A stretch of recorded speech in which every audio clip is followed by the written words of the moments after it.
Essa live eu deduzo ela aqui, vou reduzi-la na verdade, e deduzo que ela vai ser breve, porque eu trato, como diz aí no título, da reeleição a presidente da Câmara dos Deputados e do Senado Federal, ou seja, do Congresso, de Rodrigo Maia e Davi Alcolumbre. O STF, que na minha opinião são pseudo-juristas, pessoas obtusas que se togam ali, foram elevados ao cargo de ministro, e eu já deixei isso aqui reiteradas vezes, para que vocês entendam a minha opinião, minha posição e minha interpretação sobre esses 11 que ocupam a Suprema Corte.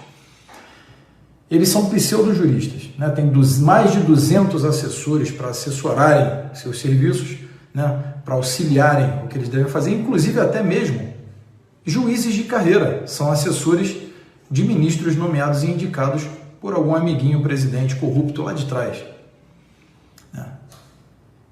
E é evidente que eles abriram a discussão de uma forma, como sempre, a gerar uma narrativa para abrir precedência em que Maia e Alcolumbre pudessem partir para uma briga no pleito de uma reeleição.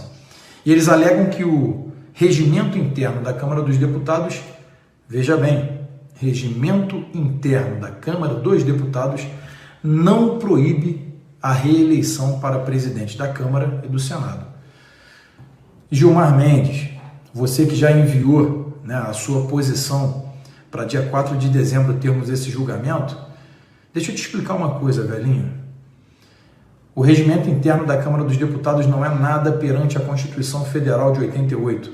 Essa Constituição, que por acaso, só por acaso, é a carta magna que vocês da Suprema Corte deveriam defender, ela está acima de todas as leis. Eu sei que você sabe. É a hierarquia das normas. Constituição Federal, né? Leis federais, estaduais, blá, blá, blá, até chegar às leis orgânicas. Tem uma hierarquia da lei, né? E essa hierarquia ela não pode ser quebrada. Portarias, regimentos internos, né? Nada disso se sobrepõe à Constituição, que é a lei máxima do nosso país.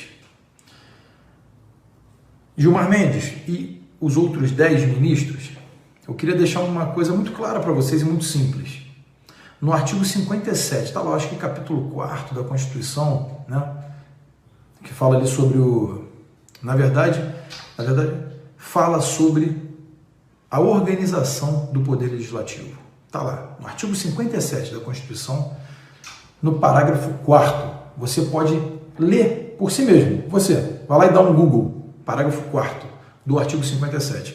Trata, evidentemente, né, da primeira sessão da legislatura que vai ser iniciada 1º de fevereiro do primeiro ano da legislatura, em que a casa vai se organizar para organizar as sessões e, evidentemente, a eleição das mesas, das secretarias, inclusive das presidências de ambas as casas, Câmara e Senado. A letra de lei, Gilmar Mendes, você que está querendo fazer esse barulho, e, claro, seus asseclas vão com você, né? Evidentemente, vamos colocar ali as duas turmas, os dois colegiados, para decidirem isso. Vamos ver o que você... mais a besteira que vocês vão fazer. Vamos ver qual é a próxima besteira que vocês farão, né? Mas a letra de lei da Constituição Federal, a nossa Constituinte vigente, né, que vocês têm que defender, ela não tem subjetividade no parágrafo 4º. Tá? Eu não tenho ele de cabeça, mas está lá. Você pode ler. Artigo 57, parágrafo 4º, mas eu me lembro perfeitamente que utiliza-se as palavras vedada a recondução ao cargo em eleição subsequente. O que significa que é vedada a recondução para o cargo em eleição subsequente. Mais uma vez, vedada significa que não pode. Ela absorveu a palavra vedada, significa não pode. Então, ministros do Supremo, julguem aquilo que a Corte deve julgar. Não decidam pelo Poder Legislativo. Vocês não são nada senão pseudo-juristas. Vocês não passam de um bando de bobos togados que pensam que estão acima de tudo quando vocês não estão acima de nada. Se, em um cenário hipotético, vocês fossem de fato juristas, com respeito da população, que defendessem aquilo que a população quer, e quando eu falo que a população quer, é a moralidade. Mesmo que a letra de lei fosse ruim, mas a população gostasse, vocês defenderiam aquilo ali, vocês não defenderiam o que vocês querem, com seu ativismo jurídico muito mais do que pífio e inócuo. Acontece que vocês não têm o meu respeito, vocês não têm o respeito de mais de 100 milhões de brasileiros, com toda certeza. É claro que vocês vão tentar forçar isso, porque eu sei que vocês têm rabo preso com o Senado e o Senado rabo preso com vocês, assim como a Câmara dos Deputados em parte também tem rabo preso com vocês. E claro que eu não estou generalizando, quero deixar claro. Alguns senadores não têm a coragem de bater de frente com vocês porque vocês vão processar, né? Vão julgar aqueles processos que estão aí engavetados, né? Para que vocês possam se manter em seus carguinhos vitalícios e o senador se mantenha durante o seu mandato e venha a sua reeleição. O senador de bico fechado e vocês não julgam nada.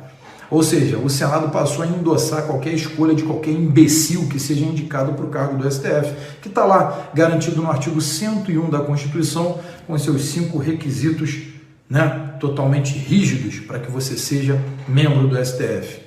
Qualquer do povo brasileiro pode ser, qualquer do povo, veja bem, olha a amplitude disso, qualquer do povo pode ser ministro do STF. Basta que ele tenha notável saber jurídico. Ele não precisa sequer ser aluno do curso de Direito, o que é totalmente fora do contexto. Porque se você vai compor a turma do STF, da Suprema Corte, né, a nossa Suprema Corte, é insustentável que você não tenha minimamente a formação acadêmica em Direito. Claro que a maioria que lá ocupa tem a formação acadêmica em Direito, mas nenhum deles, quer dizer, dois, a Rosa Weber e o Fux, são magistrados de carreira. A Rosa Weber fez uma cagada gigantesca, né, sem precedentes agora nas eleições, na fraude das eleições, na nossa fraude das eleições aqui, avocando em 2018, quando ministra do TSE, avocando para o TSE a contagem desses votos quando as eleições de 2020 foram de caráter regional, são municipais, ou seja, caráter regional. E lá no artigo 158 da Lei 4737, que é o Código Eleitoral Brasileiro do ano de 65, é antiga, mas ainda vige no país, é uma lei vigente. Então, no artigo 158, precisamente no inciso 3, está claro que o TSE só vai fazer a contagem de votos para presidente e vice-presidente. Os TREs farão a contagem nas eleições de caráter regional. Isso é uma lei federal, feita pelo Congresso Nacional, pelo Parlamento, pelos legisladores.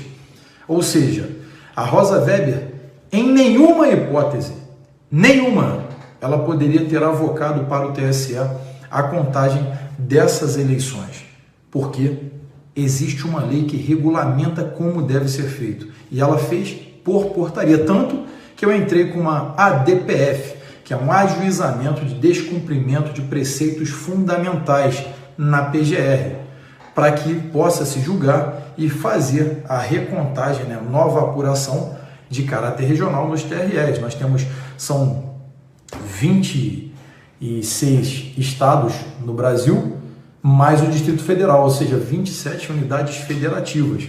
O que significa que cada TRE deve fazer a sua contagem, depois de contado, envia ao TSE, que então vai fazer a divulgação dessa contagem. Ao TSE cabe somente, em letra de lei, no Código Eleitoral, que é a Lei 4737 de 65, no artigo 158, você vai ter a certeza, lendo por si mesmo, que ali está a atribuição do TSE, contagem dos votos de presidente e vice-presidente. Então é assim que funciona, mas ela fez, e está lá no STF, jurista, né? Ela simplesmente engoliu a lei, cagou a lei e fez uma nova norma, via portaria, via administrativa, não poderia. Ou seja, voltando aqui, isso é mais ou menos o que nós temos no STF.